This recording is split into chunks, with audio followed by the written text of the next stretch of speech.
విధుల్లో ఉన్న RTC driver conductor పట్ల అసభ్య పదజాలంతో గొడవకు దిగిన ముగ్గురు యువకుల వీడియో ఇప్పుడు సోషల్ మీడియాలో వైరల్ గా మారింది. జగిత్యాల జిల్లా కొరుట్ల పట్టణం ఐలాపూర్ గ్రామానికి చెందిన ముగ్గురు యువకులు బైకును బస్సును అడ్డంగా పెట్టి దుర్భాషలాడారు. దీంతో డ్రైవర్ ఆ వాహనాన్ని పక్కకు పెట్టాలని అనడంతో ముగ్గురు యువకులు ఆర్టీసీ డ్రైవర్ కండక్టర్ పై దాడి చేశారు. ఆర్టీసీ డ్రైవర్ అలాగే కండక్టర్ తో గొడవ పెట్టుకుని దాడి చేశారు. ఇదే విషయాన్ని పోలీసులకు ఫిర్యాదు చేయగా ముగ్గురుపై కేసు నమోదు చేశారు.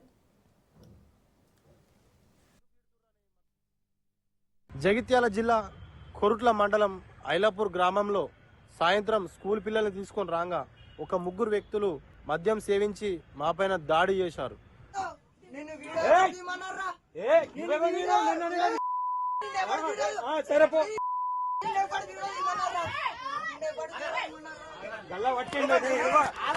ఆడపిల్లల దగ్గరకు పోయి కూడా అసభ్యపరంగా బూతులు తిట్టారు. ఎందుకు తిడుతుర్రని మా కండక్టర్ గారు అడిగితే మా కండక్టర్ గారి పైన కూడా దాడి చేయడం జరిగింది. డ్యూటీలో ఉన్న డ్రైవర్ పైన కానీ కండక్టర్ గారి పైన కానీ దాడి చేస్తే దాని పరిణామం చాలా కఠినంగా ఉంటుంది. జగిత్యాల జిల్లా